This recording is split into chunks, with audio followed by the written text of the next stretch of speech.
Vous écoutez Radio Ici et Maintenant sur 95.2 FM et dans le monde entier par internet, ici-et-maintenant.com. L'humeur du temps présentée par David Abbassi, écrivain et historien, tous les lundis et chaque dernier samedi du mois dès 23h. Vous avez la parole pour vous exprimer et poser vos questions en composant le 08 92 23 95 20. 08 92 23 95 20.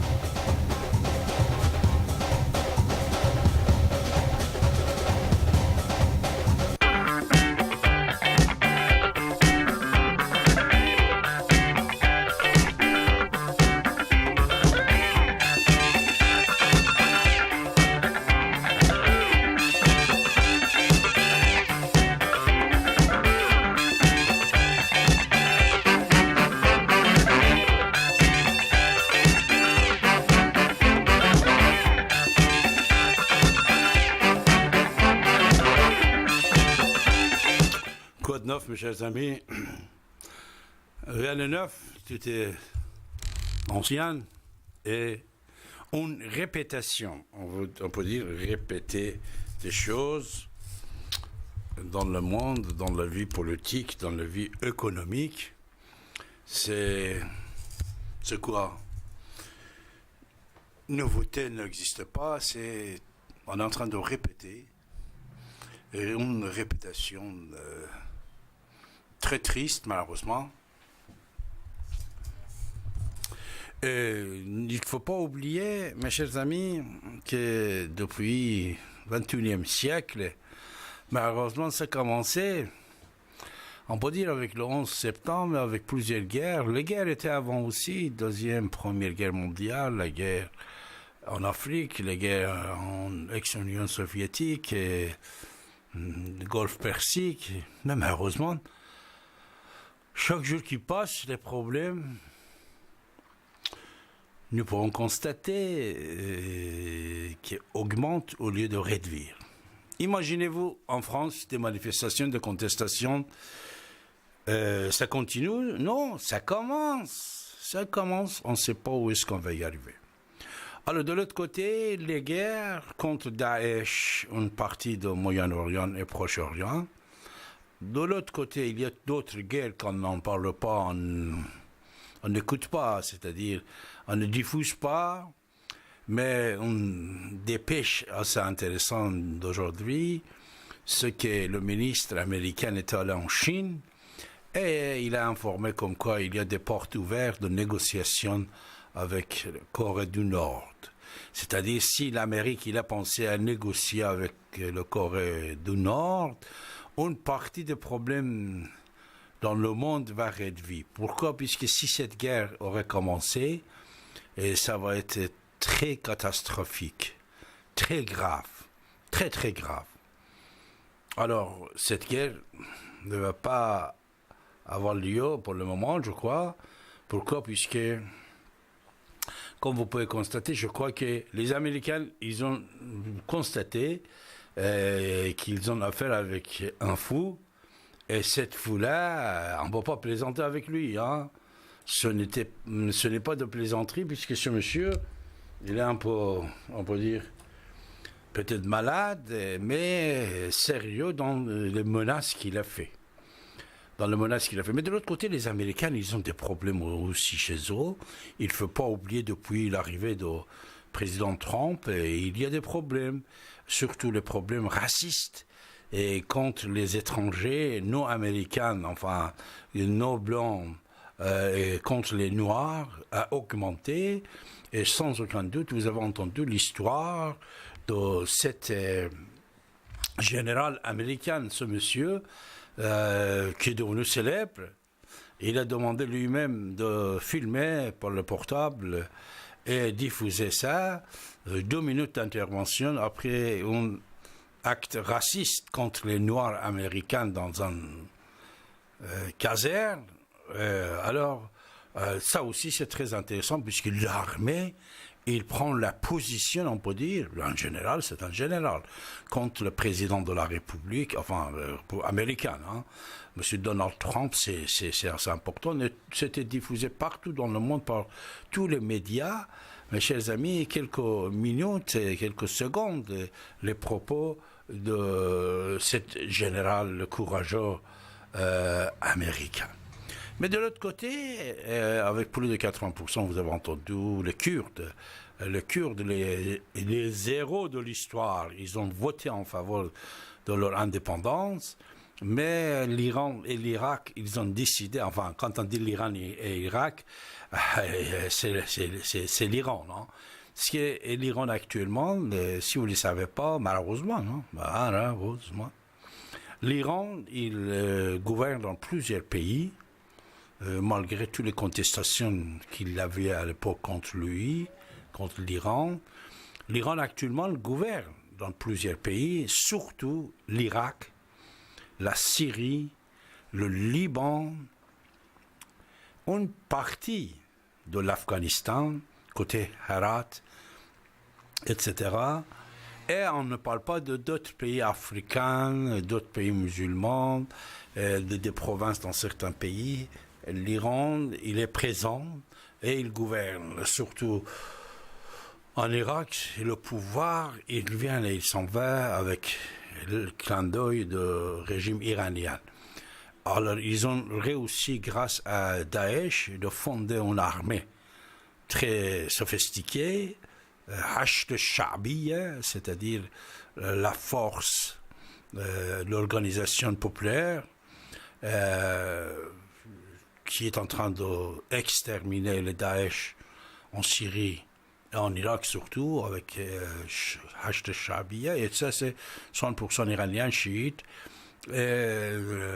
Voilà, l'Iran, il est présent actuellement dans plusieurs pays, c'est-à-dire que si vous entendez depuis quelques minutes que l'Iran et l'Irak, ils ont décidé de contrôler leurs frontières des Kurdes, c'est un seul pays, c'est l'Iran. Mais je vous ai dit dans mon dernière émission que l'Iran n'était pas une partie du pouvoir iranien. Ils ne sont pas contre indépendants des Kurdes, puisque les Kurdes d'origine iranienne, s'ils peuvent se détacher de l'Irak, pays arabe, c'est bien pour l'Iran. Mais puisque l'Iran, il est présent dans la totalité d'Irak, alors il préfère de garder la totalité, qu'une partie soit chiite, une partie kurde, une partie après sunnite, mais c'est fini l'histoire de sunnite.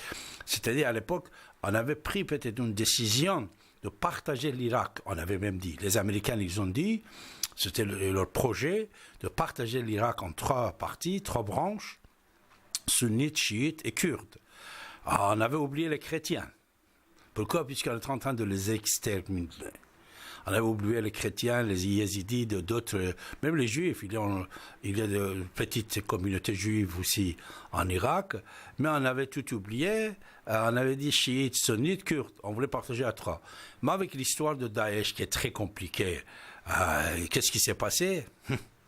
Voilà, l'Iran, il a pris la totalité du Irak. Il est présent voilà. Et de l'autre côté, pendant des mois, le Liban n'avait pas président de la République, mais à la fin, avec la volonté et la décision d'Iran, c'est M. Michel Aoun, général Aoun, qui est devenu président du Liban. Et voilà, il est en pouvoir. Vous savez, le Liban aussi est partagé en 3 religions, on peut dire, 3 sectes religieux. Depuis des années, on avait décidé, les Européens, on avait décidé que le pouvoir libanais soit partagé par 3 groupes libanais, chrétiens, sunnites, chiites. Cette histoire de sunnites chiites, il y était déjà question en Liban, puisqu'on avait décidé à l'époque, depuis des années, que le Parlement libanais soit présidé par un chiite. Et actuellement, c'est M. Nabih Berri, depuis une quarantaine d'années, après Imam Moussa Sadr, qui était disparu par Gaddafi à Libye, c'est M. Nabih Berri qui préside le Parlement libanais. C'est un chiite.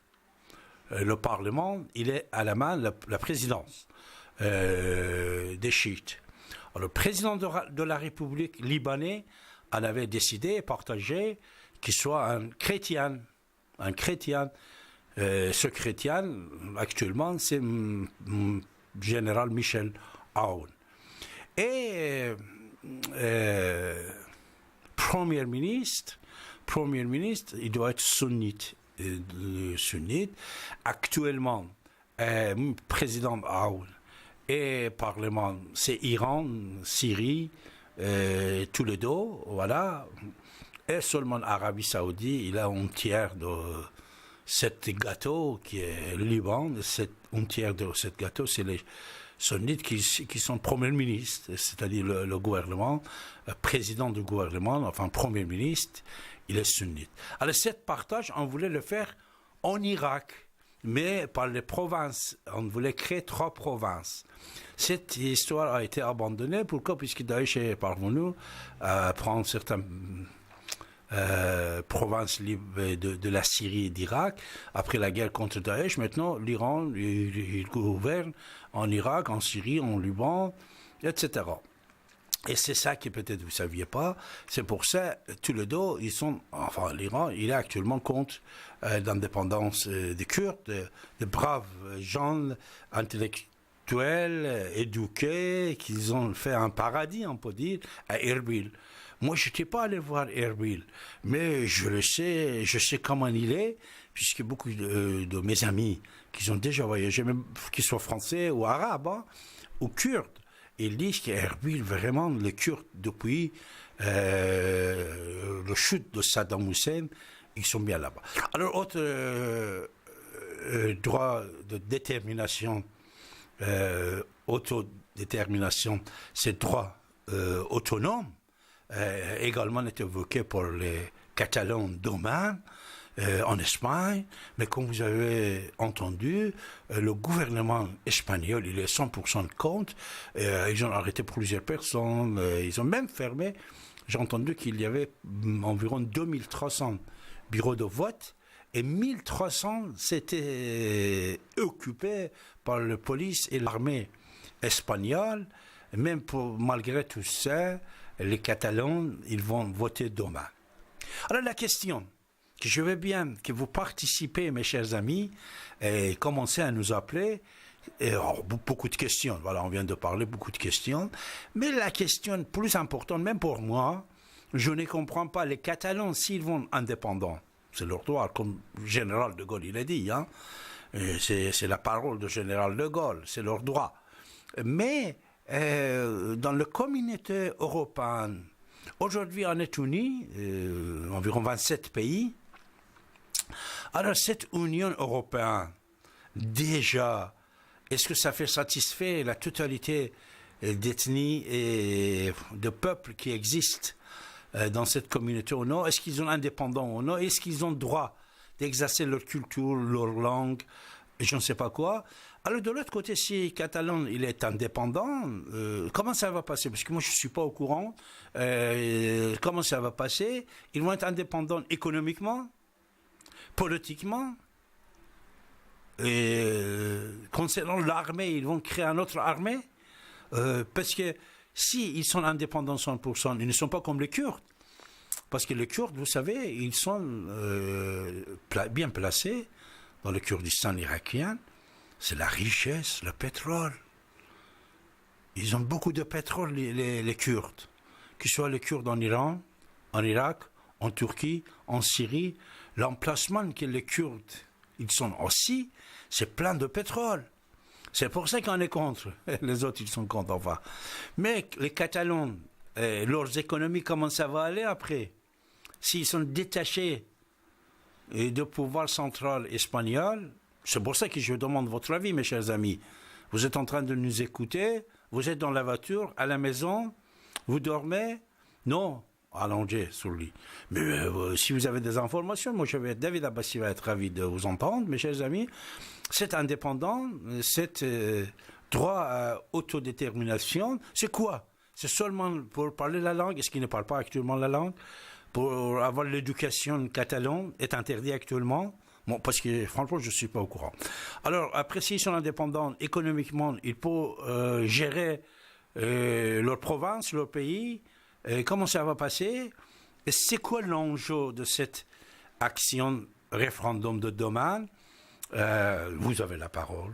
Vous avez la parole. Je vais vous inviter de composer le 08 92 23 95 20, mes chers amis, et pour vous exprimer et pour nous dire ce que vous pensez à ce sujet. Mais il ne faut pas oublier, c'est le général américain. Qu'est-ce qu'il a dit dans quelques minutes qui a bouleversé le monde, on peut dire, et beaucoup de manifestations en parole en faveur de cette générale, et le gouvernement américain, surtout le président Donald Trump, n'a pas aimé. Ça, c'est quoi aussi? Peut-être ça serait bien d'entendre, d'écouter les propos de cette générale qui est très très Samedi du mois, dès 23h. With dignity and respect, then you need to get out.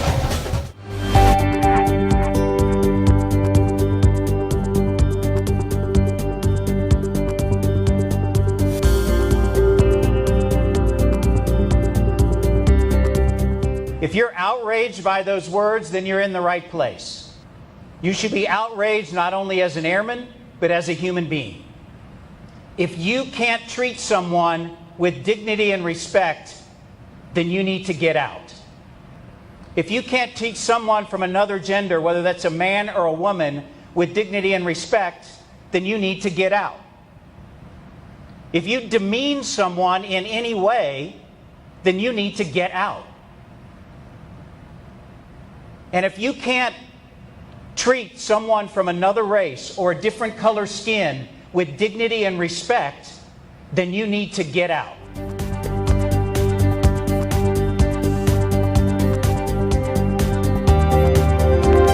Voilà, vous voyez seulement quelques mots très sérieusement prononcés.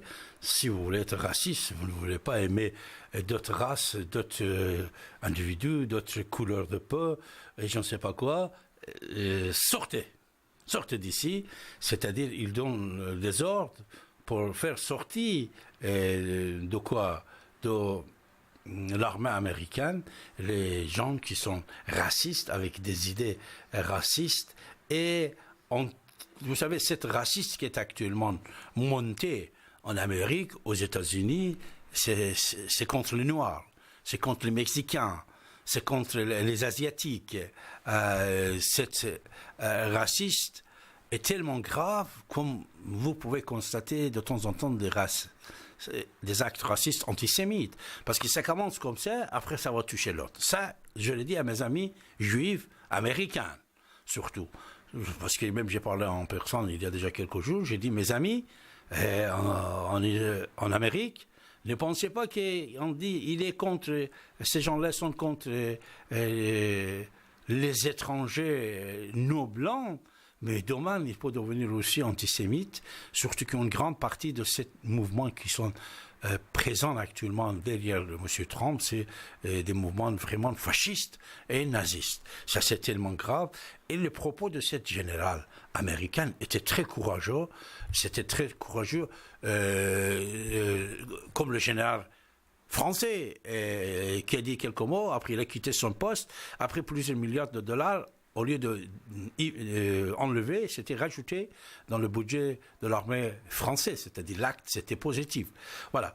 Que pensez-vous, mes chers amis, à tous ceux qu'on vient de dire depuis 11 heures ce soir, notre émission au commencement, au sujet de ce qui se passe en Corée du Nord avec les Américains, Kurdistan irakien indépendant, référendum des Catalans d'Oman, les propos du général américain très très très courageux et vous savez, nous réussissons pour les impôts français. 50 pays, 50, 49, 50. 50 pays à partir de demain, ils vont avoir un logiciel libre accès pour tout l'investissement des étrangers dans leur pays. C'est-à-dire l'invasion fiscale, ça va être, on peut dire, terminé peut-être, puisque 50 pays, avec un logiciel, ils vont avoir accès à tous les mouvements et déplacements de l'argent concernant ces 50 pays. Hein. La France, l'Europe, il est dedans, sauf Irlande. Irlande n'est pas accepté ça. C'est pour ça que même, comme vous avez entendu, Macron, il a demandé une union de taxation pour Facebook et Google et Amazon. Ça aussi, ça a commencé. Comme vous pouvez constater, Macron ne joue pas en faveur de l'économie américaine. Les grandes sociétés américaines, qui est actuellement le plus grand, c'est ça. Il est en train de les taxer en faveur de l'Europe. L'Européen, mais il y a des manifestations, il y a des contestations, ça c'est autre chose, hein. Mais économiquement, et ce que certains ils pensaient que Macron va être quelqu'un, c'est un président des riches. Écoutez, tout le monde aussi est en train de le nommer, c'était déjà nommé, le roi de la France, on le dit, hein, ça David ne conteste pas, hein. Je constate, voilà, je constate. Et tous les médias, quand on parle de lui, on dit roi Macron, et de l'autre côté, président des riches, ça on ne peut pas le nier, bien sûr. Même David ne peut pas le nier, malheureusement. Ça, je dis malheureusement, Macron, si tu m'entends, il faut des actes en faveur des pauvres, voilà. Édouard Philippe aussi, si nous entendons, il faut des actes en faveur des pauvres, en faveur des gens qui n'ont pas le moyen de vivre, de faire leur vie correctement. Ça, c'est autre chose. Mais comme vous pouvez constater, le gouvernement ne sont pas en train d'imiter et être obéissants aux Américains. Par contre, ils sont en train de faire des choses en faveur de l'Europe, surtout fiscalement. Et cette histoire d'aujourd'hui, Google, Amazon, Facebook, des sociétés ainsi américaines, ils vont être taxés en Europe avec des prix normaux. Pas parce qu'en Irlande ça coûte moins cher. En Irlande, ils sont là-bas. Irlande, ça veut dire province d'Iran. Il ne faut pas oublier, Irlande. Ça, c'est une autre histoire. Vous avez la parole, mes chers amis. On est en train de vous écouter, si vous voulez bien intervenir, en composant le 08 92 23 95 20. C'est vous que vous avez la parole, mes chers amis. Et allez. Vous êtes sur la radio Ici et Maintenant.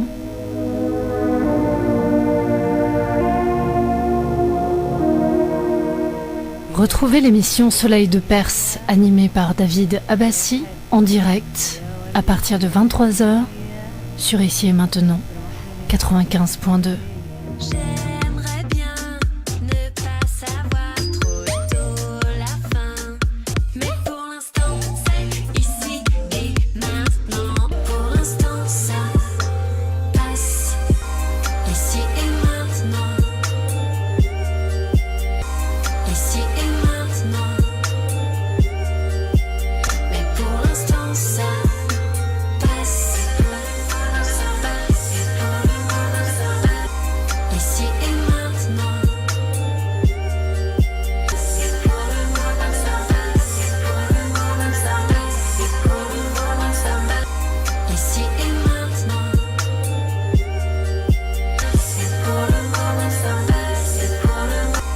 Ici et maintenant. Ici et maintenant.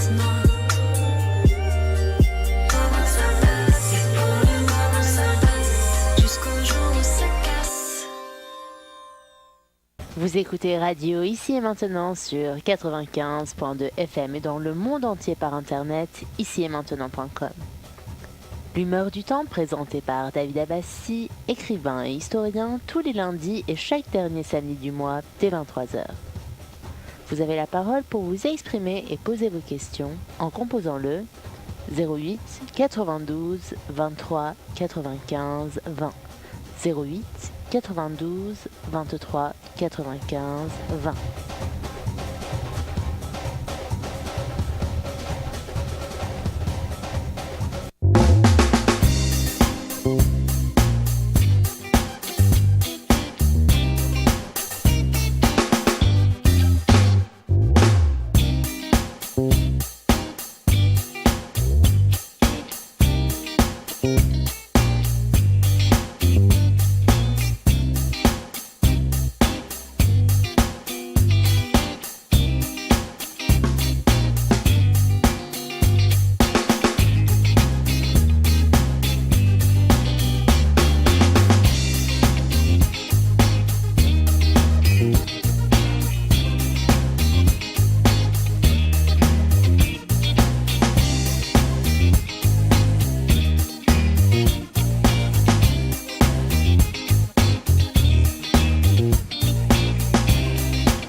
Vous écoutez Radio Ici et Maintenant sur 95.2 FM et dans le monde entier par internet, icietmaintenant.com. L'humeur du temps présentée par David Abbassi, écrivain et historien, tous les lundis et chaque dernier samedi du mois dès 23h. Vous avez la parole pour vous exprimer et poser vos questions en composant le 08 92 23 95 20. 08 92 23 95 20.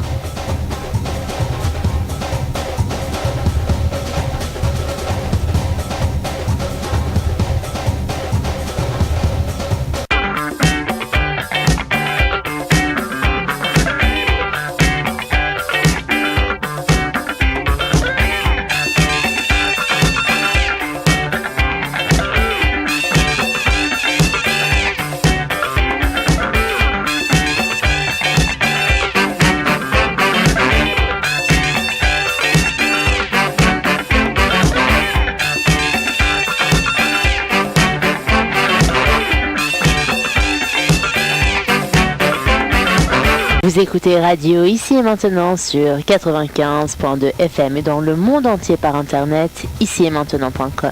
L'humeur du temps présentée par David Abbassi, écrivain et historien, tous les lundis et chaque dernier samedi du mois dès 23h.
Voilà, vous écoutez votre radio, mes chers amis, sur 95.2 FM. David Abbassi avec vous, comme tous les derniers samedis du mois, n'est-ce pas? Nous sommes le dernier samedi du mois, et tous les lundis, dès 23h. Alors, il ne faut pas oublier que nous sommes présents également sur radio DAP+, c'est-à-dire Radio Ici Maintenant, comme vous le savez, est désormais présent 24/7 sur la radio numérique terrestre, et sur le canal 9A de votre poste de radio DAB+, Digital Audio Broadcasting.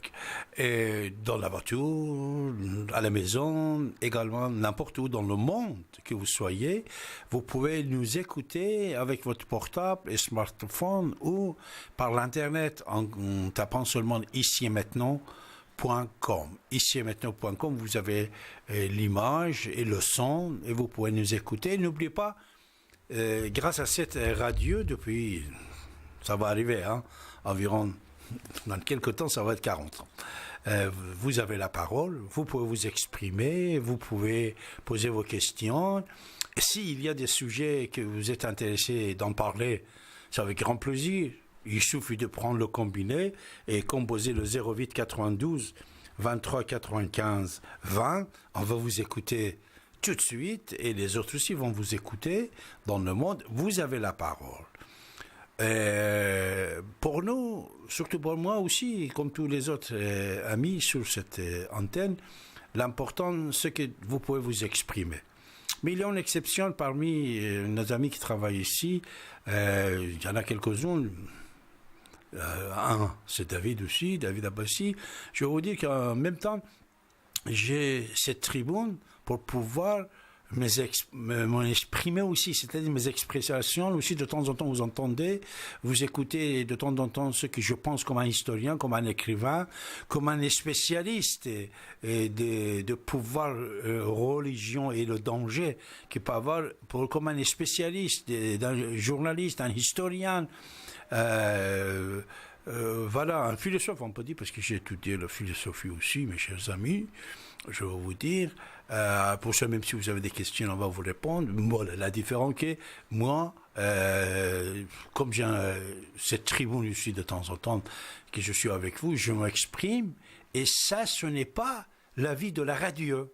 C'est ça que vous devez aussi le comprendre. Moi, je ne suis pas la radio n'est pas David Abbassi. C'est mes idées à moi, quand vous ne les écoute pas, ou quand je conteste certains de vos propos, puisque vous savez, moi je suis contre pouvoir religieux. Le plus important, c'est-à-dire le plus danger qui existait depuis toujours dans le monde, la religion, ça peut être bien. Croire en Dieu, c'est autre chose. Après, à côté de ça, vous avez croire en individus, des prophètes, des chefs, des choses comme ça, qui viennent pour faire la concurrence avec le Dieu. Parce que pour le part des fois, tous ces gens-là, ils viennent pour faire concurrence avec le Dieu, pour prendre la place de Dieu. Et surtout ça, c'est quand ils entrent dans la politique, c'est grave. quand ils vont gérer les sociétés, c'est grave, surtout dans le XXIe siècle. Pour ça, moi, je suis pour toutes les religions, mais dans leur temple. Je ne suis pas contre les religions, je suis pour, mais dans leur temple. Ils n'ont pas le droit de venir dans la société laïque, même société qui n'est pas laïque, parce que en Europe, le seul pays qui est officiellement laïque, c'est la France. Alors, dans cette société laïque, ils viennent imposer certains rites religieux. Vous n'aimez pas, moi non plus. Voilà, c'est ça. Mais on n'est pas contre la religion. Par contre, vous savez, spiritualité positive. Quand la spiritualité elle est positive, c'est bien. C'est bien pourquoi? Puisqu'il crée l'homme, la gentillesse et la paix. Vous voyez? Alors, ça suffit. Hein? Écoutez, n'attendez pas le moment que je veux vous quitter, commencez à téléphoner. Et voilà, prenez votre combiné de téléphone. Si vous avez des choses à nous dire, si vous avez des questions à me poser, et même si vous avez des informations à nous donner, sur tous les sujets qu'on vient de parler, Kurdistan, Espagne, la France, les manifestations, les contestations, les questions fiscales, 50 pays, etc. Problème de l'Amérique avec la Corée du Nord, voilà. Tout ça, 08 92 23 95 20.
Mais pour l'instant, c'est ici et maintenant. Ici et maintenant. Ici et maintenant. Ici et maintenant. Pour l'instant, c'est ici et maintenant. Ici et maintenant.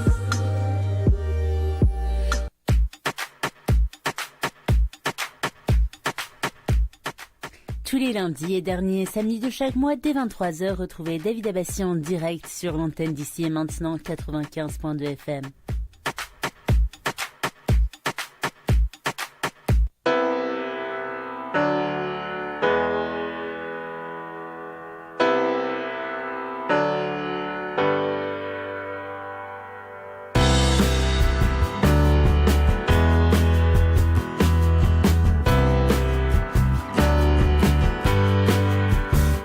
Le petit problème des standards qui vient d'être réglé. Merci.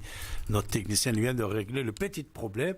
Alors, vous pouvez commencer à nous appeler, pas de problème. 08 92 23 95 20. Je suis vraiment désolé pour ce petit accident.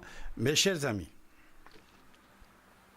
En attendant que vous preniez votre combiné, je vais vous préciser qu'il y a une autre crise qui existe actuellement en France. C'est quoi? Cette crise, ça concerne les partis politiques. Les partis politiques français, les anciens, ça y est, c'est fini. C'est fini. Ils ont des problèmes. Aujourd'hui, vous avez pu entendre le patron du Parti socialiste, il a quitté. Il y a un groupe qui va gérer cette partie politique jusqu'au prochain congrès. Front National, il a des problèmes. Et de l'autre côté, les Républicains, cette partie de droite traditionnelle qui depuis Charles de Gaulle à ce jour, il a changé avec chaque président le nom. Avec chaque président, il a changé le nom, malheureusement.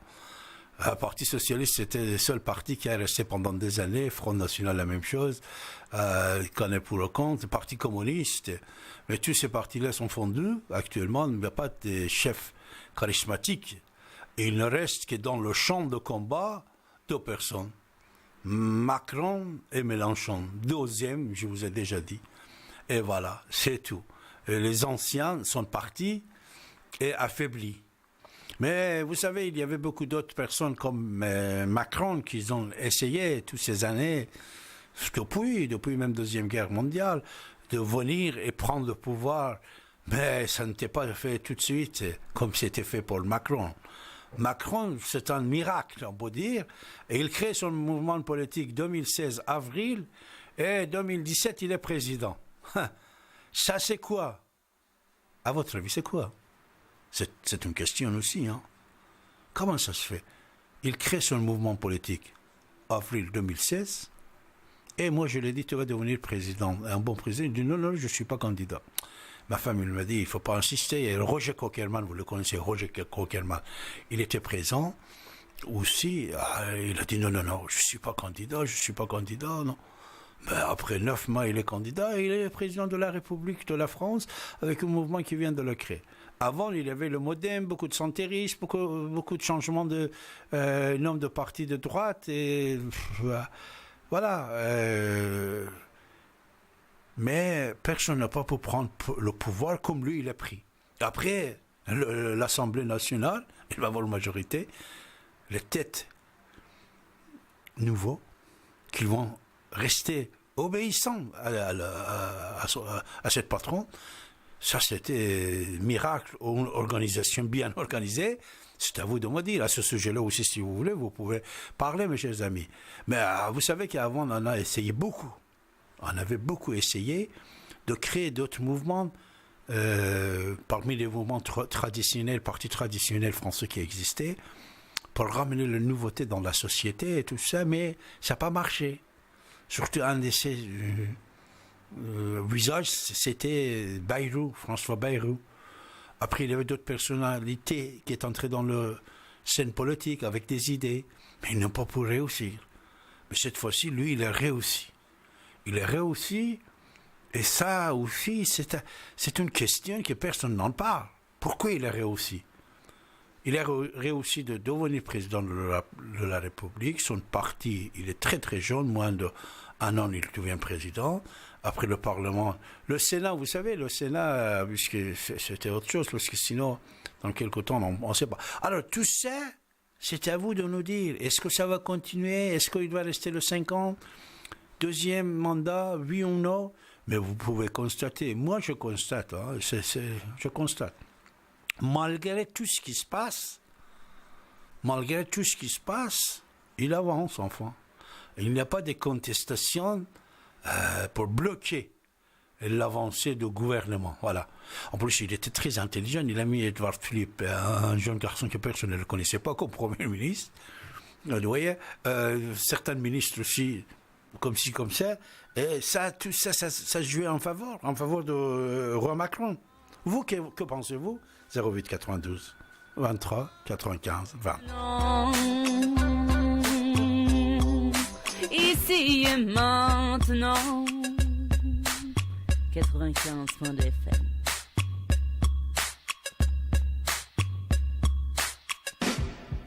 Vous écoutez Radio Ici et Maintenant sur 95.2 FM et dans le monde entier par internet, ici et maintenant.com. L'humeur du temps présentée par David Abbassi, écrivain et historien, tous les lundis et chaque dernier samedi du mois dès 23h.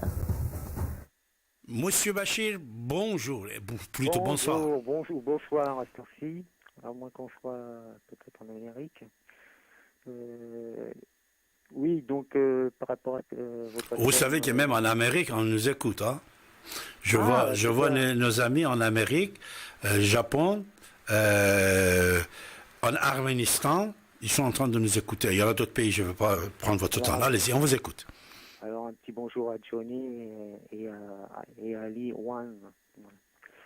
Oui, donc ce que je voulais dire concernant donc le système politique aujourd'hui, les dégradations, c'est qu'effectivement on est dans une perte, il y a une perte des idéologies, c'est-à-dire les idéologies du socialisme, du communisme, il y a une nouvelle ère, c'est l'ère de l'économie. Et cette nouvelle ère qui s'accroît, qui grandit, fait que les systèmes politiques doivent changer d'optique. Et c'est vrai que là, maintenant, on est avec Macron qui a l'optique d'une économie. Bon, là, il y a Macron et Mélenchon. Donc, Macron, ce serait une économie des élites. Et Mélenchon, une économie du partage.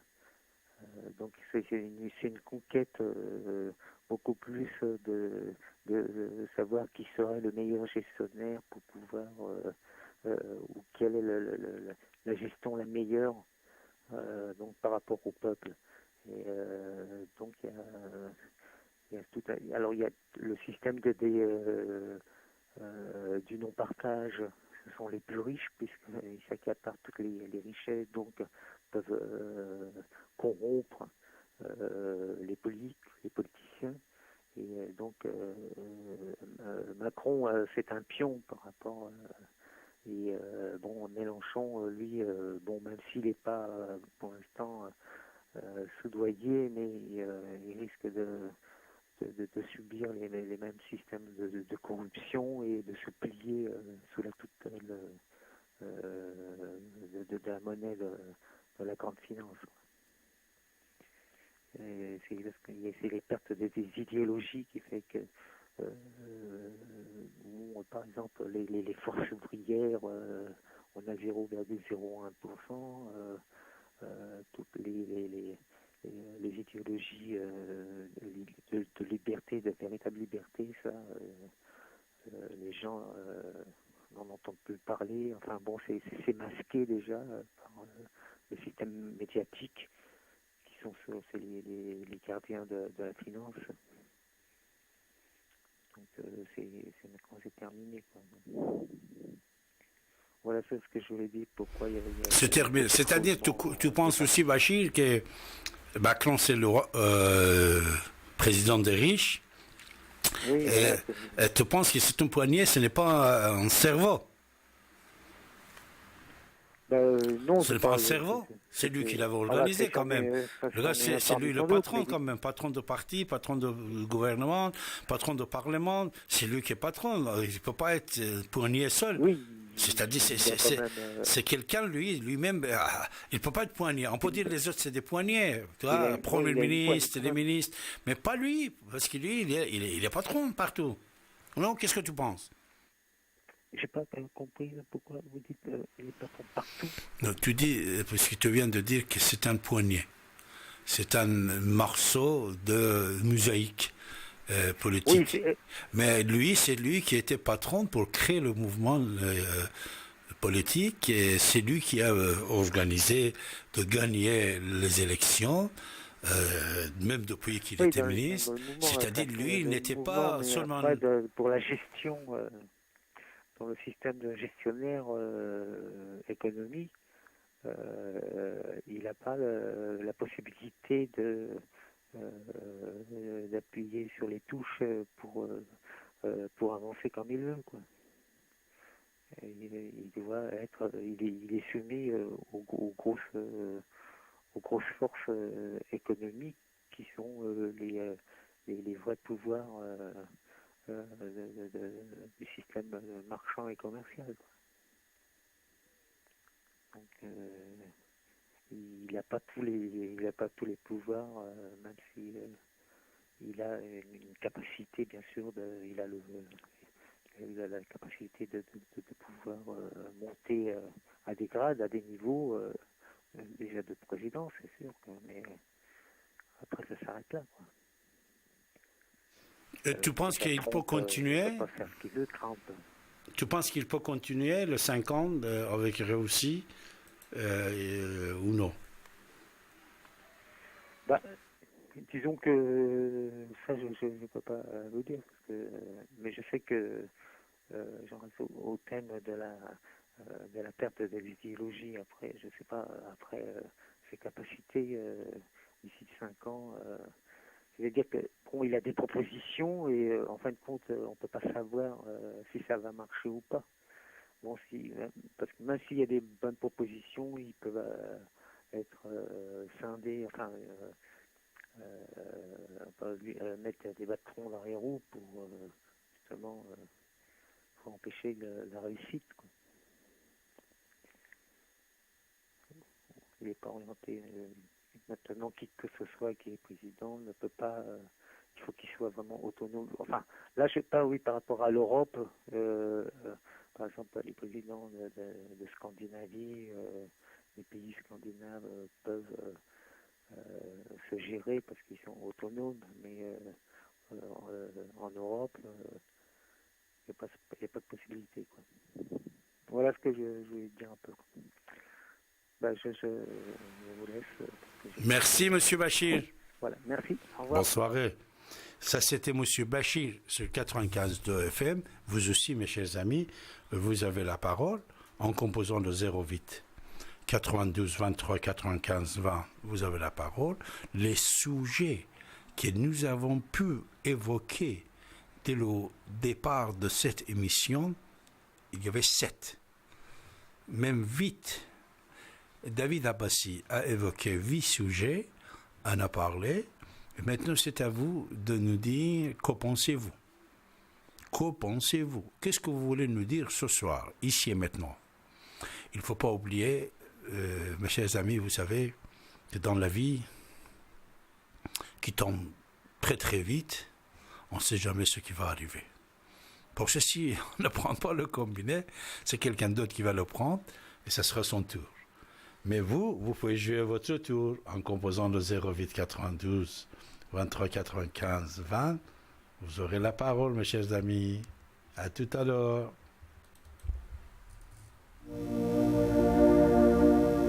Vous êtes sur la radio Ici et Maintenant.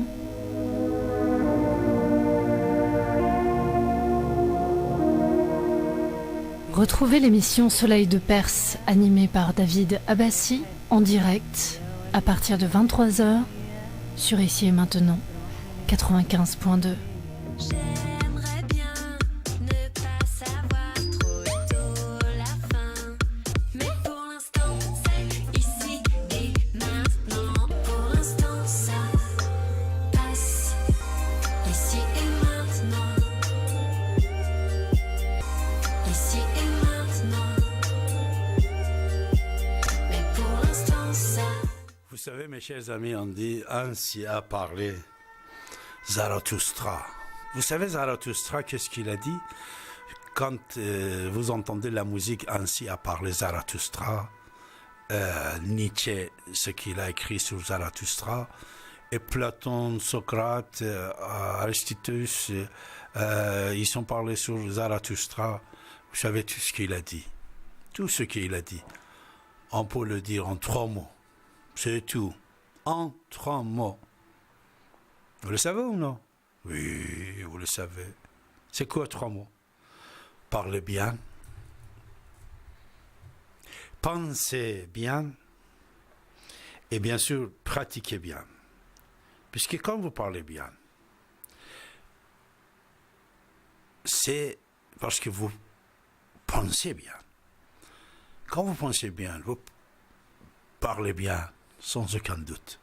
Vous allez pratiquer bien. Cette pratiquer bien, c'est avec ça quand vous pratiquez bien, vous pouvez créer votre paradis pour vous et pour les autres, ici et maintenant. Ici et maintenant, vous pouvez créer votre paradis. C'est pas la peine d'aller chercher ailleurs, dans un autre temps, dans un autre endroit. Non, c'est ici et maintenant, vous pouvez créer le paradis pour vous et pour les autres. Vous pouvez installer la paix, la justice, ici et maintenant. Vous le savez très très bien, la paix, jamais on ne peut pas l'installer, établir sans quoi? Sans la justice, mes chers amis.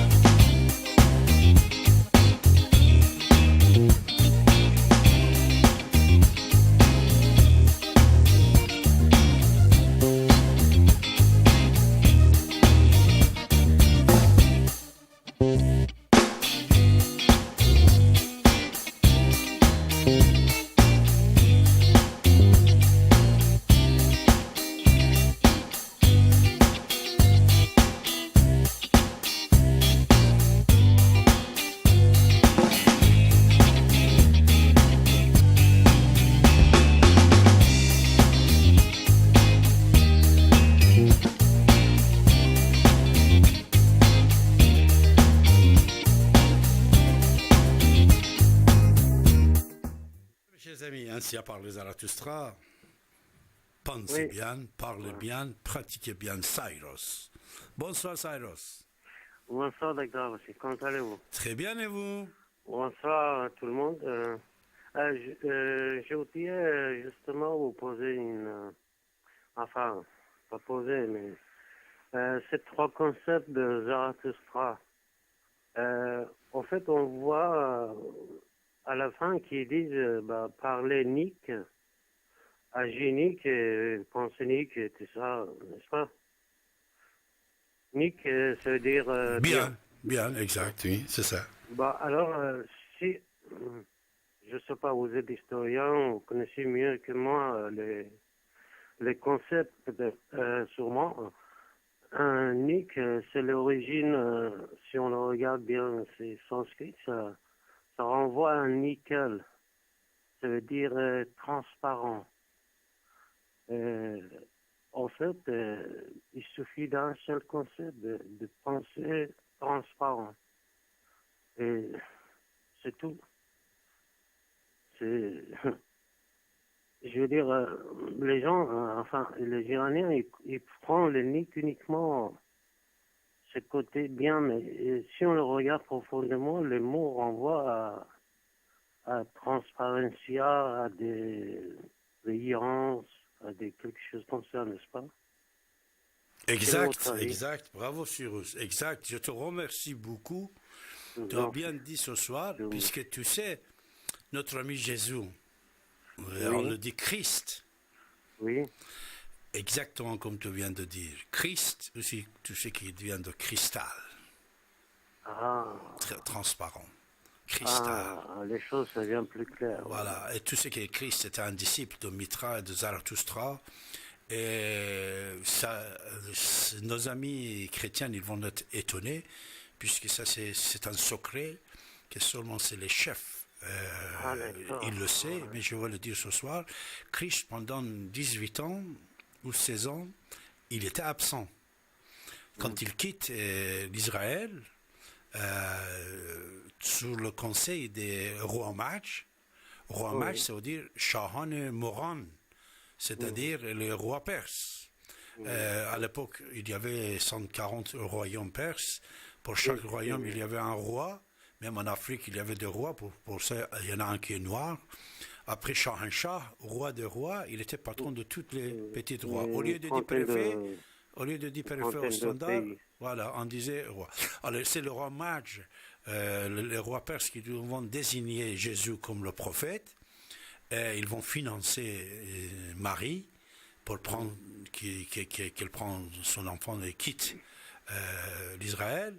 vers l'Égypte, après il va aller en Perse, en Cachemire, il va étudier la médecine, la pharmacie, beaucoup de sciences, et il va retourner. Et voilà, Christ, ça veut dire cristal, ça vient de mot cristal, transparent, comme tu viens de dire. Et je te remercie beaucoup de donner ce cadeau-là ce soir à nos amis qui nous écoutent. Je voudrais dire, là, vous m'avez donné une idée intéressante parce que, en fait, tous les mystères de choses mystiques résident dans le cristal parce que quand on regarde, moi j'ai lu un livre sur la médecine chinoise et il envoie tout sur une base cristal. En fait, deux pyramides qui sont attachées l'un à l'autre. Là, l'autre, c'est son ombre, quoi, en bas. Et peut-être les pyramides aussi, c'est un symbole mystique de ça, je sais pas, mais c'est très intéressant. Très profond. Je vous remercie beaucoup, docteur, monsieur. C'est moi qui je te remercie, Cyrus. À bientôt. Merci, Cyrus. Bonne soirée. Au revoir. Au revoir. Voilà, c'était Cyrus. Oui, vous savez, mes chers amis, Christ, cristal. Et Jésus, il ne faut pas oublier qu'il a, moi, à mon avis, quand on dit Jean-Baptiste, qui a baptisé le Christ, le fils de Zacharia et le fils d'Élisabeth, alors quand ils vont avoir cet enfant, on dit, comment tu vas le nommer à Élisabeth? Élisabeth, elle va dire que je vais le nommer Jahan. On dit, pourquoi Jahan? Jahan, ce n'est pas un nom israélite. Il dit, mais moi je vais le nommer Jahan. Alors Jahan, qui devient John, puisque quand vous écrivez en anglais, vous mettez le H, ça devient Jahan. On prononce John, mais Jahan, en français on dit Jean. Vous avez Jean-Paul, Jean-Michel, Jean-Bernard, etc. Plein de gens. Jean, ça veut dire Jahan. Jahan, ça veut dire le monde, dans la langue persane, sanskrite, avestique. Jahan, ça veut dire, moi, par exemple, j'ai un radio et télévision en personne, il est Jahani, il est mondial. Les gens, ils peuvent écouter partout grâce à Didier, puisque Didier, c'était le premier radio qu'il a envoyé sur l'Internet. J'ai profité de ça, il m'avait appris depuis 1995, et j'ai créé ce concept radio et télévision personne sur l'Internet, qui après été diffusé partout dans le monde, même actuellement on est diffusé grâce à mes amis à Los Angeles sur satellite Hotbird et Galaxy. Alors Jahani, on dit télévision Jahani, ça veut dire il est diffusé dans le monde entier.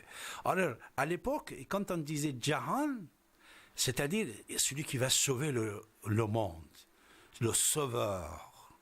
Le sauveur, ça veut dire John. Et le sauveur, puisque les Juifs, ils croyaient que le sauveur va venir, et comme vous le savez, Zacharia, Élisabeth, c'est juif, même Marie, elle est juive, Jésus aussi, il est juif. Alors, c'est Zacharia, c'est Élisabeth, qui vont nommer Jésus, puisqu'il était trouvé dans le temple de Jérusalem, là-bas, et Zacharia et Élisabeth, c'est le patron de cet endroit. Enfin, je ne veux pas entrer dans ce débat, mais il s'appelait Jahan. Et c'est Jahan, c'est Jean-Baptiste qui va baptiser le Jésus en retour de la Perse. Parce que quand il va retourner de la Perse vers l'Israël, et le colombe qui va aller vers Jésus, il va être baptisé par John, qui est son cousin, peut-être même son frère. Après, quand on va arrêter le Jean-Baptiste, on va dire, alors, toi, tu es le Messie, tu es le Moshe, tu es le Sauveur. Il a dit, moi, je ne suis pas le Sauveur. Mais lui, il est arrivé. Oui, il va y arriver. Il va arriver. Et puisque Élisabeth aussi, à l'époque, pourquoi les Perses, ils viennent désigner l'enfant de Marie comme le Sauveur des Juifs? Puisqu'il attendait un Sauveur. Même aujourd'hui, bonne fête. Yom Kippour, vous étiez en carême, 36 heures, qu'il vous accepte. Mais il attendait toujours le Moshe, qui va venir sauver le monde. Moshe, ça veut dire John, Jahan, sauveur. Alors, il y a une relation, même familiale, il ne faut pas l'oublier, que je ne veux pas entrer dedans, entre Jean-Baptiste et le Jésus. Et Johann, américain en anglais, on met le H, en français on ne le met pas, ça veut dire le sauveur. Mais ce n'est pas à moi de parler, mes chers amis, c'est vous que vous avez la parole.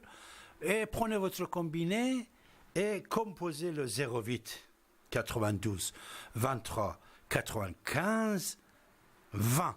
Et vous avez la parole. 08 92 23 95 20. Vous avez la parole. On va être ravis de vous entendre, mes chers amis.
Sur 95.2 FM, on va recevoir notre ami Ronnie. Ronnie, bonsoir. Oui, bonsoir, M. Abbassi. Bonsoir les auditeurs, bonsoir tout le monde. Bonsoir, comment allez-vous? Oui, ça va bien. On vous écoute, mon cher. Je vous écoute régulièrement, enfin la radio, la semaine, toute la semaine. C'est pas tout le temps que je réagis. Mais les thèmes que j'ai pas suivis, mais je pense que ça a trait avec Dieu, la civilisation, Macron, etc. Et je me suis permis d'intervenir parce qu'il y a quelque chose qui me vient à l'esprit par rapport au mouvement du Christ, etc. Et je me pose la question, vu que ce mouvement, c'est-à-dire c'est un mouvement moral en fait, c'est l'idée de Dieu révélée au peuple hébreu, aux Hébreux, est un enseignement moral. Mais ce n'est pas un enseignement qui va donner naissance à une structure, à des structures d'innovation technique ou agricole ou administratif ou politique. C'est un mouvement moral entre Dieu et le peuple hébreu, déjà dans un premier temps. Donc, comment ça se fait que à partir de cette manifestation dans le peuple hébreu, comment ça se fait que petit à petit ça n'a pas transformé le peuple hébreu dans le sens que ils ont commencé à créer des structures administratives, politiques, de manière que ça soit une vitrine de séduction aux autres civilisations qui aurait permis au peuple hébreu de petit à petit de conquérir par séduction le peuple romain, le peuple égyptien, les Perses, les ceci, vous voyez. Est-ce que pourquoi c'est resté un état strictement moral à l'intérieur du peuple hébreu? Et il a fallu fallu que ce soit le Christ qui fasse sortir cette philosophie morale du cadre hébreu pour aller conquérir les autres peuples de la planète. Alors, à la suite de la Pentecôte, à la suite de Pâques, quand il a ressuscité, etc., il est revenu en chair et en os, etc., et il a diligenté les 12 apôtres, il les a envoyés dans les 12 directions, l'Europe, l'Asie, l'Afrique, etc. Donc, la branche européenne a marché. Pourquoi ça a marché? Selon moi, c'est parce qu'il y avait une structure de base. Et la structure de base, c'était la civilisation romaine qui avait conquis une bonne partie de la Méditerranée et de l'Europe.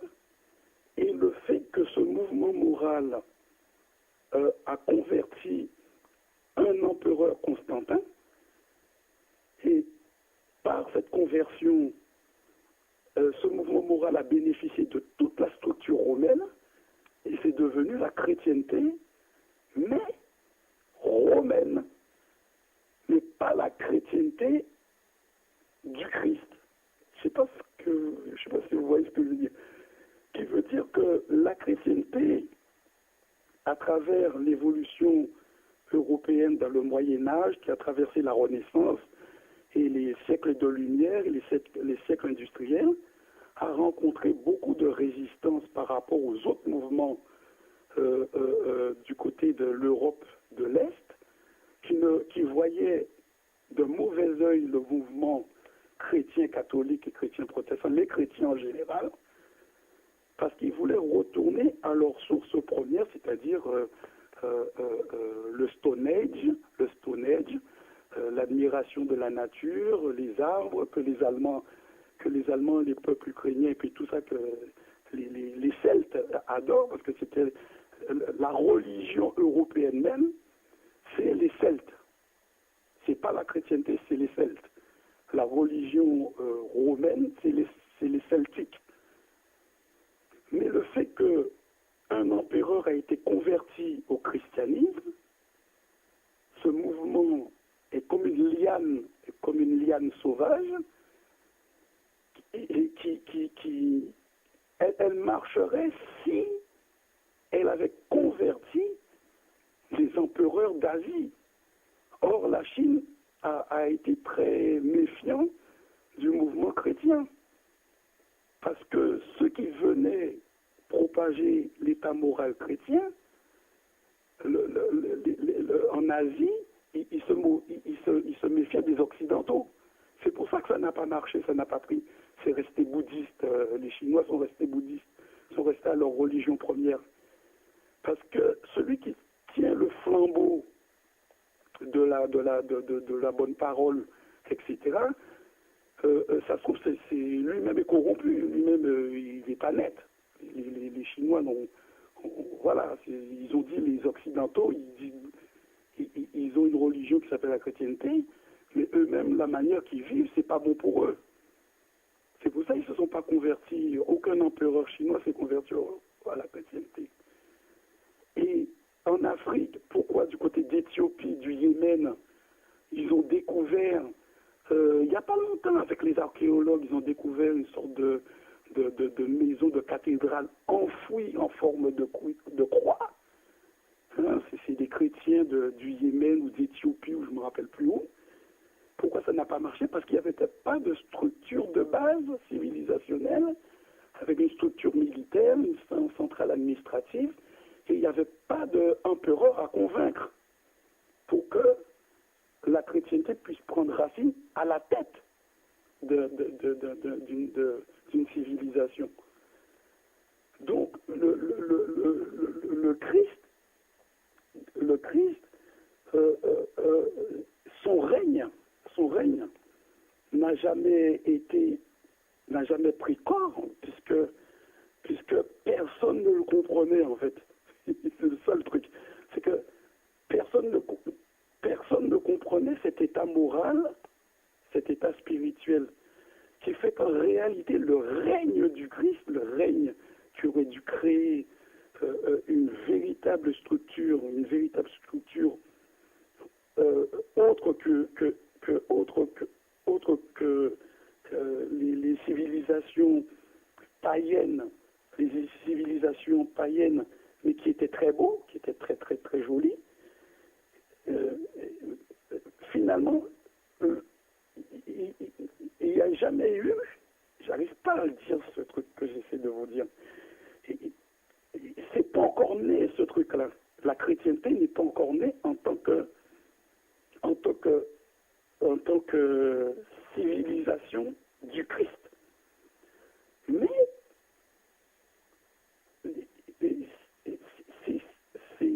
c'est devenu des mouvements romaines, chrétiennes, romaines. Voilà, j'arrive pas à traduire mes idées. Et il semblerait qu'à la suite du Christ, il y a un autre prophète, qui lui aussi a été contacté par Dieu. Bon, voilà. Et pour parfaire sa prophétie, pour parfaire son évangélisation ou sa coranisation, il a été dans des hautes études, il a été faire des hautes études, et il a aussi été voir des responsables juifs pour mettre en place son côté prophète, et etc. Mais il ne reconnaissait pas, en aucun cas, il reconnaissait que le Christ était le Fils de Dieu. Vous voyez? Et c'est compliqué à vous faire comprendre ce que je vois, M. Abbassi, parce que c'est vrai que pour moi, la civilisation européenne occidentale, qu'on dit chrétienne, elle est romaine, voire gallicane, parce qu'il y a la civilisation chrétienne romaine, catholique romaine, il y a la chrétienté gallicane, c'est encore un autre mouvement. Il y a le côté protestant, avec toutes les divisions adventistes, témoins de Jéhovah, évangélistes, avec toutes les divisions, etc. Mais qu'en est-il de ce que prêchait vraiment le Christ? Voilà. Tant qu'il y aura des personnes qui vont porter sa parole, ces personnes-là ne sont pas des personnes certes sincères, mais ils sont attachés à la terre. Ils ont des désirs, il y a ce combat entre le corps, l'esprit et notre devoir, nos droits et devoirs. Parce que bon, on doit se marier, on a des pulsions sexuelles, on a des désirs, on a des défauts. Parfois on chute, on tombe dans des trucs invraisemblables. Il faut se relever par rapport à sa foi. C'est tout un combat que bien souvent les autres ne comprennent pas. Ils disent, regardez, ils croient en Dieu, ils croient au Christ. Et regardez, il est en train de détourner ceci, il est en train de faire ci dans des soirées, dans des ceci. Vous voyez, c'est très difficile de vivre, de vivre ce que le Christ voulait pour nous, et voire même ce que Dieu voulait, avait promis au peuple hébreu et tout ça. Donc, que voulait Dieu? Pourquoi le peuple hébreu n'ont pas compris? En principe, ça aurait dû les transformer pour donner une plus grande civilisation, apporter des solutions. Voilà, j'arrive pas à traduire mes pensées. C'est un peu. C'est pour ça que je dis l'histoire de l'Europe, l'histoire de la Rome antique, avec l'Assemblée, le Sénat de Rome, lorsqu'ils avaient une puissance militaire pour conquérir l'Europe, ils ont été jusqu'en Angleterre, en Norvège, pour faire une nation puissante. pour vraiment fabriquer l'Europe à partir de Rome, à partir de l'Italie. Ça, c'était dans l'Antiquité. L'Allemagne, dernièrement, en 14-18 et en 39-45, avait des ambitions de faire une Europe, de faire l'Europe, en utilisant malheureusement la force, la puissance militaire monstrueuse. Ils n'avaient rien contre la France proprement dite, ni contre l'Angleterre. Ils n'avaient rien contre l'Espagne, mais ils avaient des ambitions européennes, l'Allemagne, 39-45. C'est des ambitions européennes. Ils voulaient une grande Europe, l'Allemagne. Malheureusement, la France, qui avait une excroissance de territoire dans le monde, l'Angleterre qui avait une excroissance de territoire dans le monde, l'Espagne qui avait une excroissance de territoire dans le monde, s'est avéré être 3 puissances ou 4 puissances avec la Hollande, des puissances très fortes, qui fait qu'ils ont calmé l'Allemagne. Voilà, la France, l'Angleterre et l'Espagne, ils ont calmé l'Allemagne. Mais l'Allemagne de 39-45, ils ont fait alliance avec l'Italie, parce que pourquoi ils ont fait alliance avec l'Italie? Parce que l'Italie, dans son histoire, avait le même rêve de faire une grande Europe, le même rêve que l'Allemagne. Parce qu'aucun pays en Europe ont dans leur structure universitaire et mentale et spirituelle le désir d'union, d'unité européenne. Ils n'avaient que le désir d'explorateur, d'aller explorer le monde, d'aller explorer les autres nations, d'aller au-delà des mers, on voit ça dans l'histoire de l'Europe, ils ont toujours rêvé au-delà de l'horizon, au-delà de l'Espagne, au-delà du Portugal, au-delà de l'Angleterre, au-delà les Vikings sont allés très loin, mais ils n'ont jamais rêvé d'unité européenne. Vous voyez? Ils ont été emmerdés les Noirs, ils ont été emmerdés les Amérindiens, ils ont été emmerdés, exploités l'esclavage, etc. Mais ils ne se sont jamais concentrés sur eux-mêmes pour pouvoir faire ça fait que pendant qu'ils seront en train de faire l'unité européenne, ils auraient foutu le peuple noir tranquille, quoi. Il n'y aurait pas eu l'esclavage, quoi. C'est ça que, à mon avis, c'est l'Angleterre, tout le monde, il n'y aurait pas eu l'esclavage, quoi, je crois. Je crois qu'ils auraient trouvé des solutions ensemble. Parce que l'Amérique, c'est une solution. Et la Chine n'a pas fait les conquêtes esclavagistes, la Chine est restée la Chine. L'URSS n'a pas fait de conquêtes esclavagistes, l'URSS, la Russie est restée la Russie. Vous voyez, donc, pourtant, c'est des grands pays plus grands que l'Amérique. Et pourtant, ils n'ont pas fait de conquêtes au-delà des mers pour assujettir le monde, etc. Enfin bref. Mais si Macron, je reviens à notre époque, si Macron souhaite une Europe forte, une Europe, il veut partir à la conquête de l'Europe, il fallait que dans l'histoire de France et dans l'histoire de l'Angleterre, dans l'histoire de l'Espagne, Portugal, Italie, Norvège, Suède, etc., et tous les 27, la Hongrie, qu'ils aient ce rêve unique de se rassembler pour être en Union européenne, et ça leur aurait facilité la tâche de se réunir et de trouver facilement des solutions d'union politique, d'union administrative, d'harmonisation fiscale, etc., etc. Donc, je pense que comme chacun raisonne dans leur tête nationalement, ils n'ont pas pu trouver de solution parce qu'ils n'ont pas le rêve de l'Union européenne. C'est resté l'Europe chrétienne, l'Europe anglicane, l'Europe protestante, l'Europe ceci, l'Europe chacun de leur côté. Et ils ont plutôt grandi vers l'extérieur, vers l'Afrique, l'Amérique du Sud, l'Australie, etc., plutôt que chez eux. Mais bon, c'était une bonne influence, plutôt avec beaucoup de catastrophes. Mais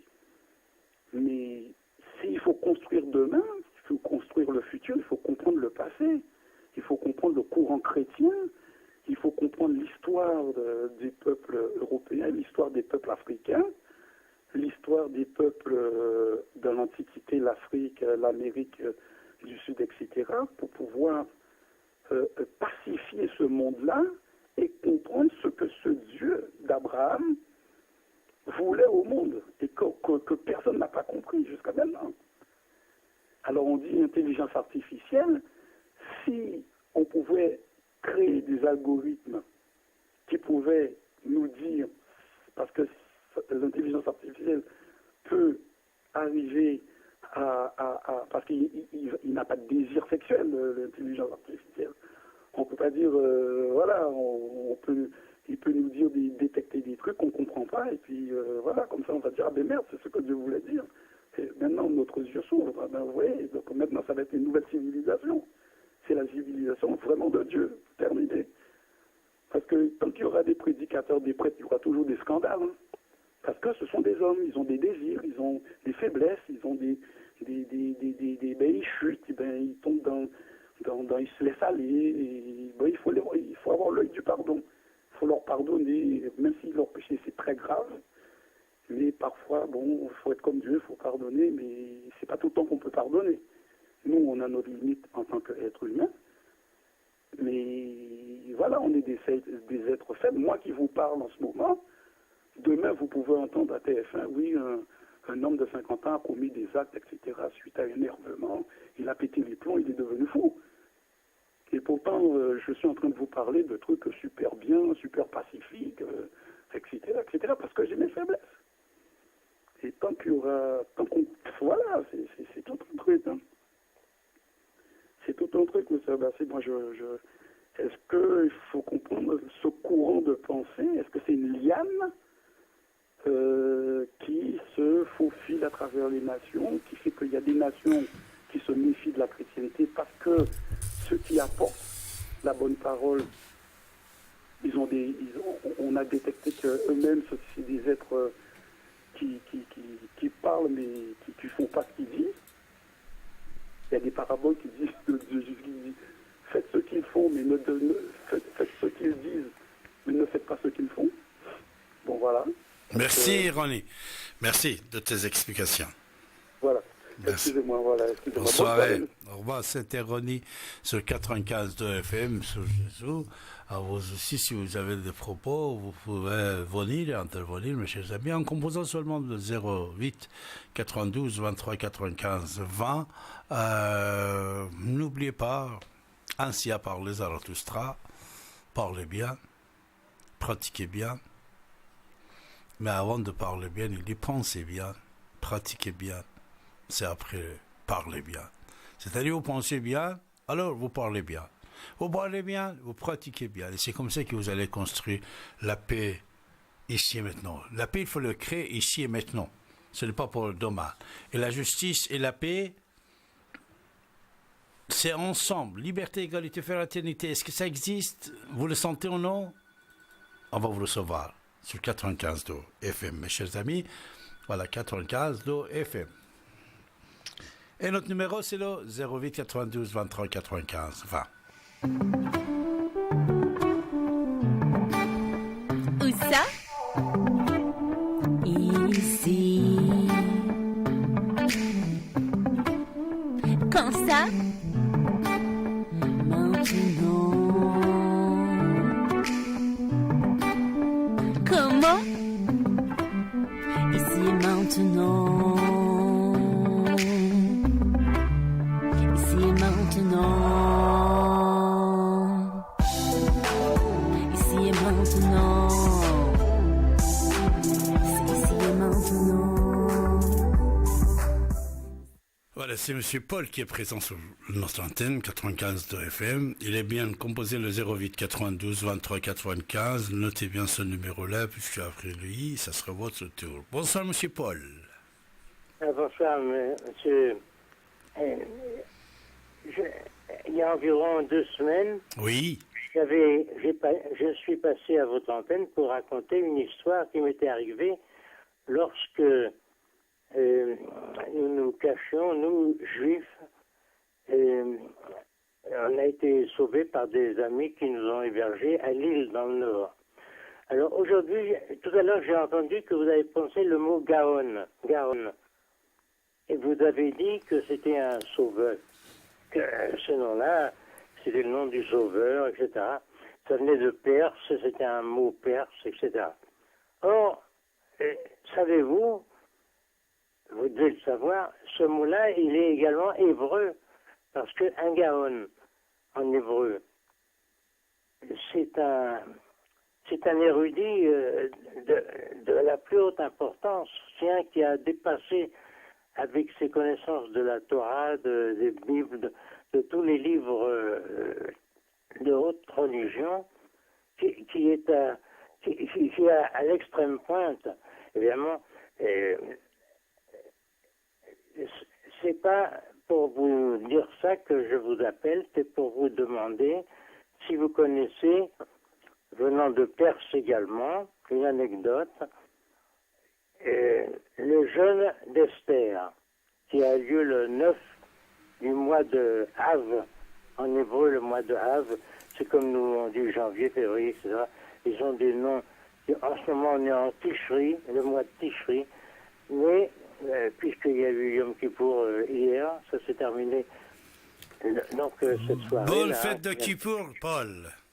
Oui, oui, merci. Vous avez bien jeûné alors. 36 heures, vous n'avez rien mangé. Oui. Alors, connaissez-vous le jeûne d'Esther? Avez-vous entendu parler de ça? Oui, mais d'abord, je veux te remercier encore une fois. Tu nous as ramené un témoignage assez important. Je te remercie. Gavan et John, c'est le même synonyme. Mais il ne faut pas oublier, John, que l'origine des Juifs, ça vient de mer Caspienne, c'est l'Iran. C'est le nord d'Iran, c'est le mer Caspien, et l'origine des Juifs, c'est là-bas, c'est la mer Caspienne. C'est l'origine de la langue hébreu qui n'a pas été mélangée avec aramique, avec syrianique, avec arabe et avec d'autres langues. C'est une langue avestique.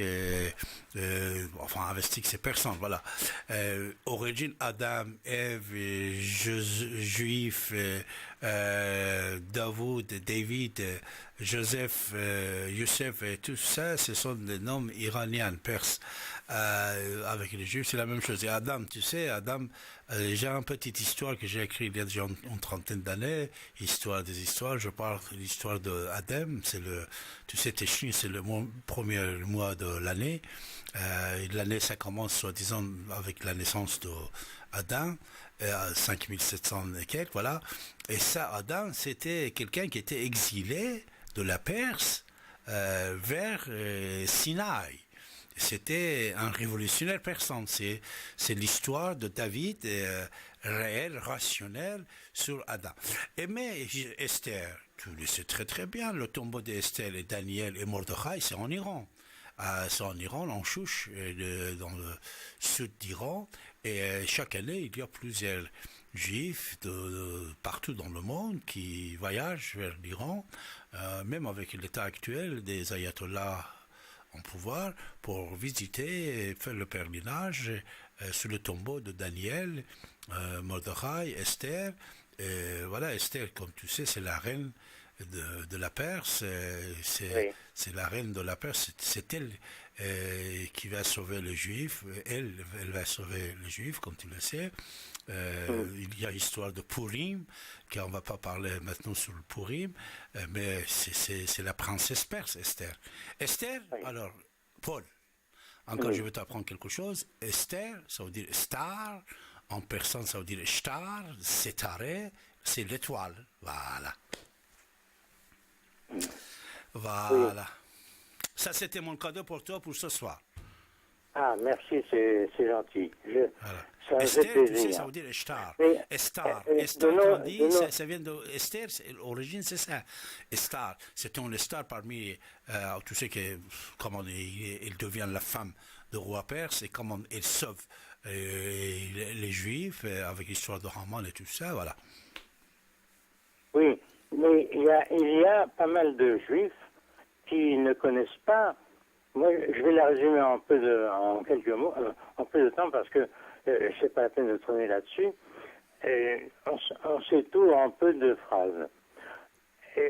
Cette reine Esther, le roi de Perse de l'époque l'avait choisie comme une des plus belles femmes pour compléter son harem, certainement. Mais c'était une juive. Et alors, évidemment, son père, Mardoché, ou son grand-père, peut-être, je crois son père. C'était n'était son pas tellement d'accord avec Mardoché, c'est Mordechai.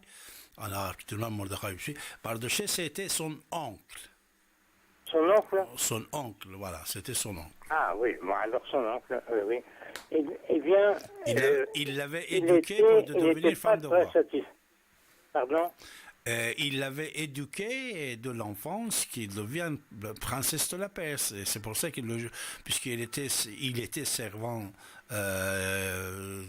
dans le palais, c'est Mardoché, c'est Mordechai qui va ramener Esther parmi d'autres femmes. Et après le roi, il va choisir Esther parmi. Oui, bien sûr. Ben justement, c'est ce Mordechai qui a été le premier. Grâce à lui, les Juifs de la Perse ont été sauvés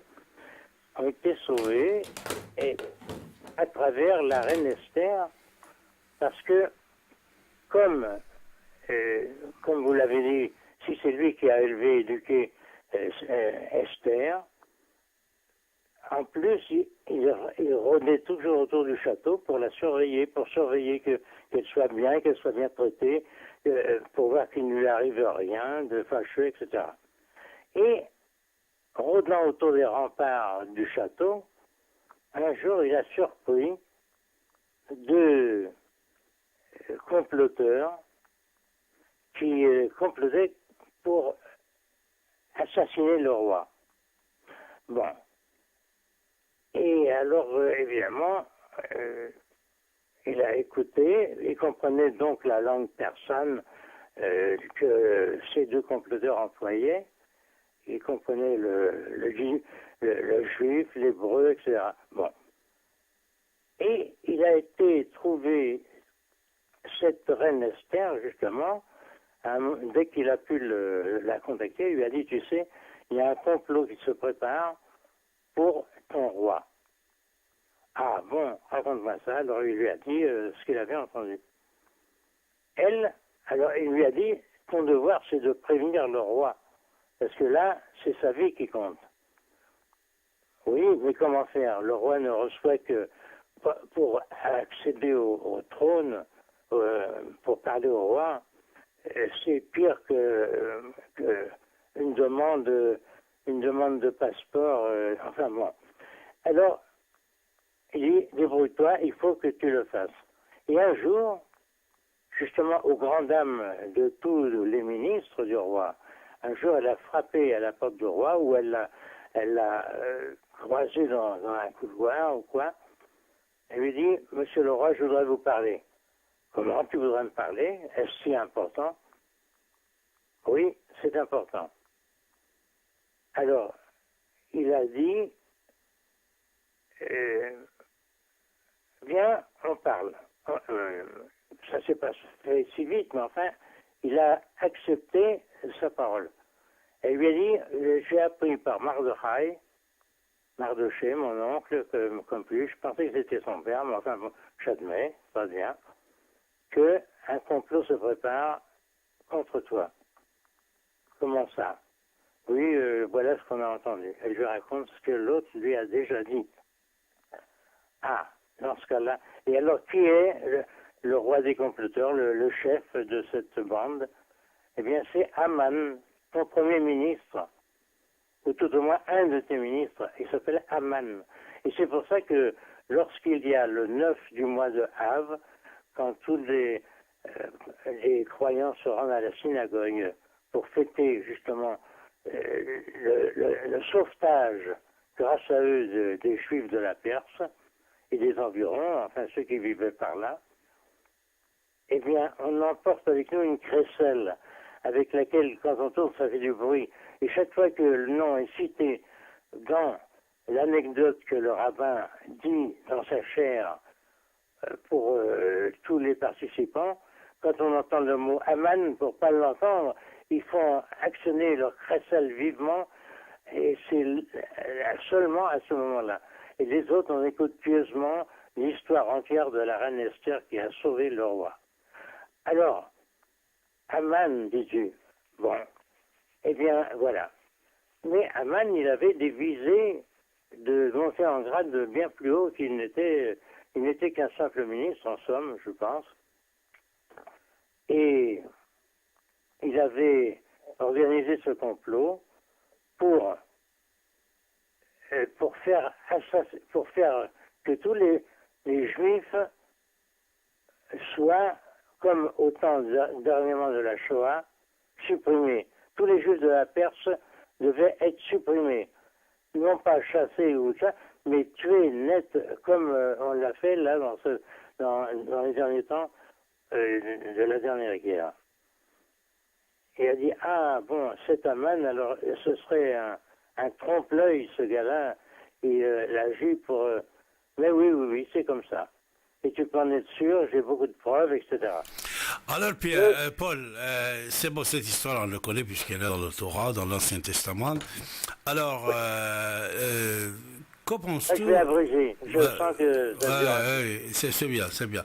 Alors, finalement, les manifestations en France, les manifestations, tu es au courant, il y a beaucoup de contestations pour le roi Macron, ça commence. Que penses-tu à ce sujet-là?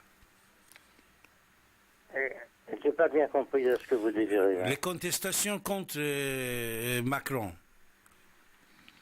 Tu sais, voilà, on va entrer dans la politique. C'est beau, pour l'histoire, religion. Notre ami René l'a parlé un peu aussi. C'est beau, oui. C'est vrai que c'est le Yom Kippour, mais c'est bon, c'est terminé ce soir. On a dépassé le minuit. On va parler d'autres choses. Et de quoi tu as envie de parler?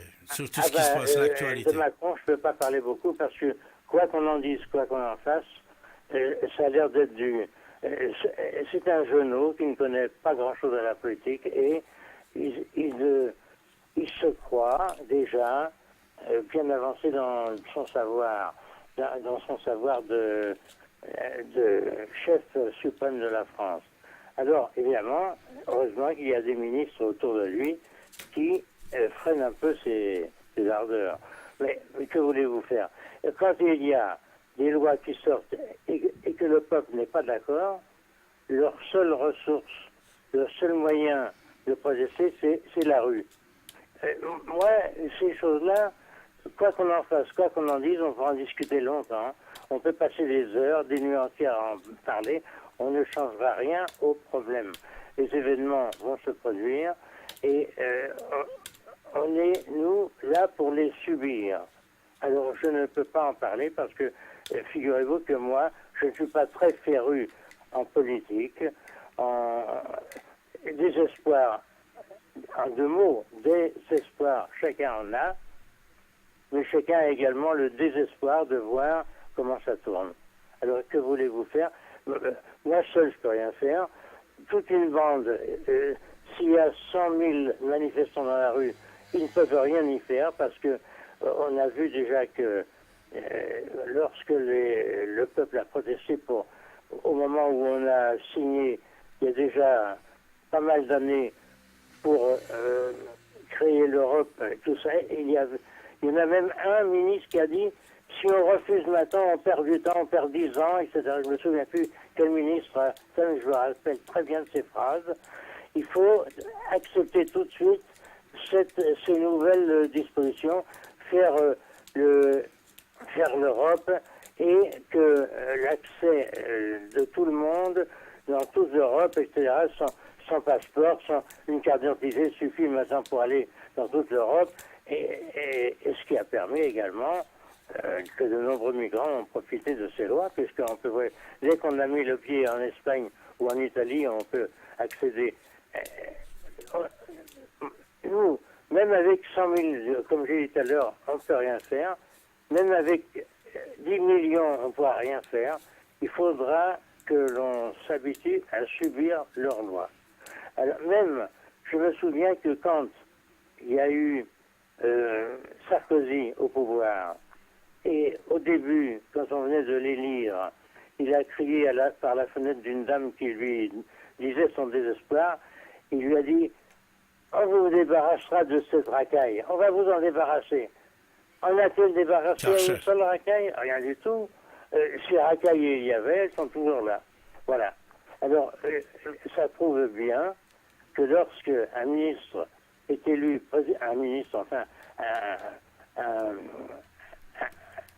celui qui s'est inscrit pour devenir président de la République, aussitôt qu'il est élu, eh bien, les paroles d'avant sont oubliées.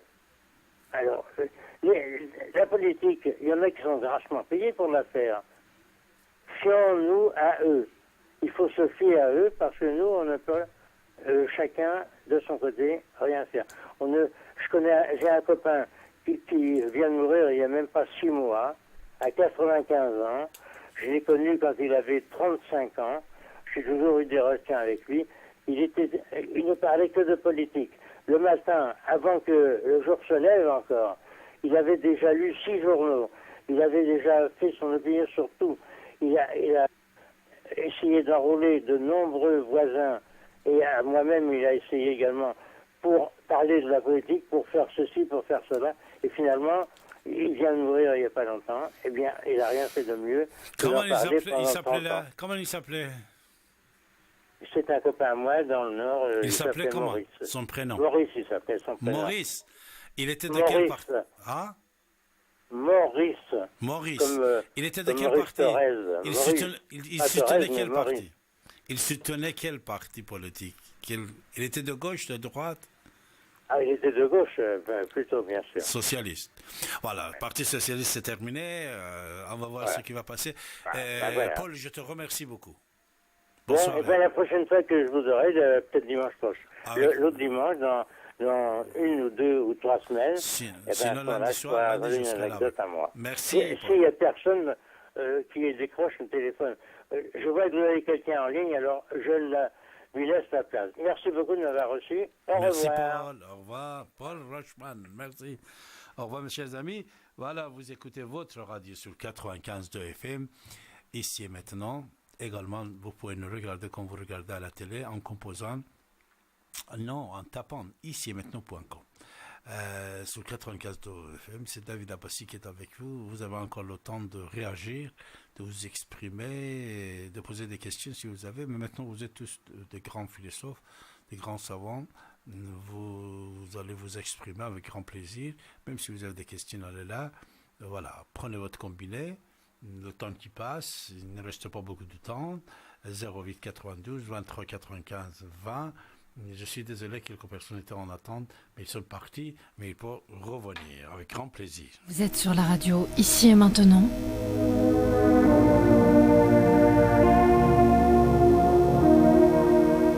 Retrouvez l'émission Soleil de Perse, animée par David Abbassi, en direct, à partir de 23h, sur Ici et Maintenant, 95.2. J'aimerais bien ne pas savoir trop tôt la fin, mais pour l'instant c'est ici et maintenant. Pour l'instant ça passe ici et maintenant. Ici et maintenant. Mais pour l'instant ça passe. Ici et maintenant.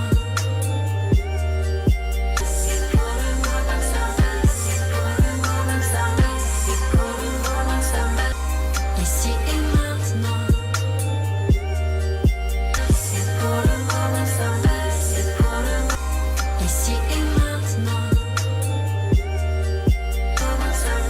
et maintenant. Jusqu'au jour où ça casse. Vous écoutez Radio Ici et Maintenant sur 95.2 FM et dans le monde entier par internet, ici et maintenant.com.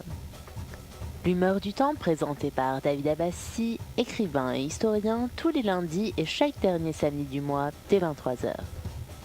Vous avez la parole pour vous exprimer et poser vos questions en composant le 08 92 23 95 20. 08 92 23 95 20.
Allez, mes chers amis, c'était notre émission de ce soir. Je vais vous remercier toutes et tous pour être avec nous pendant 2 heures. N'oubliez pas que lundi, je serai avec vous dès 23 heures jusqu'à 1 heure du matin. Mais nos émissions, ça continue sur 95 de FM Radio ici maintenant. C'est Morgan qui va prendre le relais dans quelques minutes et quelques secondes, même minutes. Et voilà. Que la paix soit partout. Et la liberté, égalité, fraternité, devise français, sont bien installés dans la société. Pour ça, on va peut-être lundi parler à ce sujet-là. Est-ce que la liberté, oui, il y en a, la liberté, pas de problème. Vous êtes libre de critiquer et de dire tout ce que vous voulez, n'importe quoi. Sur l'antenne, sur Facebook, sur YouTube, Instagram, partout, vous pouvez dire ce que vous voulez. Mais devise française, c'est 3. Elle a égalité et fraternité. Est-ce que cette égalité existe vraiment ou non? Égalité de chance. Pour la plupart des dirigeants de notre société, que ce soit le président de la République, juste le ministre, le premier ministre, les députés, les sénateurs, depuis des années, ils disent que cette égalité de chance n'existe pas. Pour ça, pendant certains temps, on a parlé de discrimination positive. Vous vous rappelez de ça, de CV anonyme. Puisque cette égalité n'existe pas. Alors, pourquoi vous n'en parlez pas? Il faut parler, il faut expliquer, il faut contester, il faut donner des solutions. Alors, fraternité, vraiment, elle existe. La fraternité. Fraternité existe. Il y a les gens qui travaillent 10 heures, 12 heures, 14 heures, surtout maintenant avec Uber et d'autres choses, et ils ne gagnent pas assez pour vivre. Mais de l'autre côté, avec certains métiers, certains postes, certains individus qui sont bien placés dans certaines sociétés, les dirigeants surtout, ils ramassent des milliards par an. Est-ce que c'est ça, fraternité? Et la justice sociale, c'est ça. Alors, il faut réagir. Il faut faire quelque chose pour pouvoir changer le système de pensée. Et ce système de pensée qui crée les pauvres, la pauvreté et la richesse d'un côté, pour certains. Pour toutes ces raisons-là, nous avons le droit d'en parler, mes chers amis. Préparez-vous sur cette antenne qui est libre. Tous les jours de 14 heures, ça commence. Après, il y a rediffusion. Et le soir, dès 23 heures. Mais n'oubliez pas que sur radio numérique terrestre, nous sommes présents 24/7, et tous les jours. Et sur l'Internet, nous sommes présents 24/7. Et vous pouvez nous écouter, ici maintenant.com.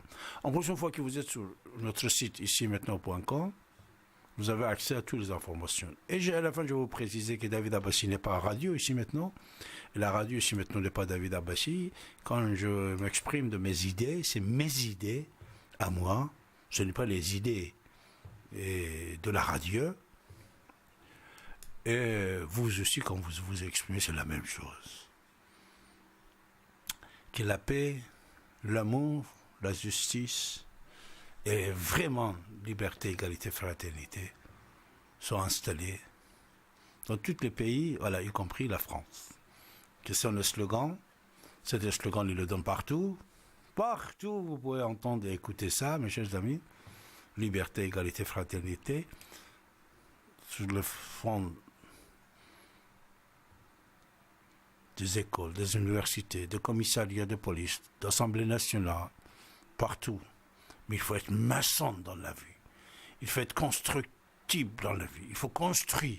Chaque jour, il faut penser à construire cette égalité, cette fraternité.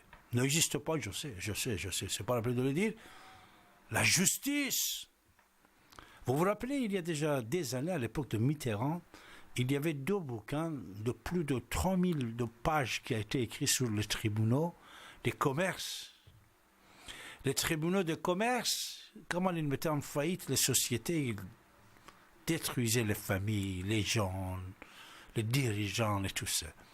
Maintenant, c'est la même chose, ça continue. Il y a une injustice sociale qu'il faut le crier et il faut donner des solutions. Comment on peut s'en débarrasser. Pour tout ça, vous pouvez parler sur votre antenne. Radio ici maintenant, sur 95 FM. Permettez-moi de vous embrasser et de vous dire au revoir et à bientôt. Au revoir.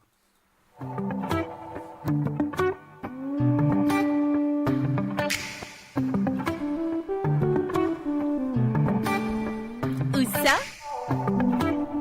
Ici. Quand ça? Maintenant.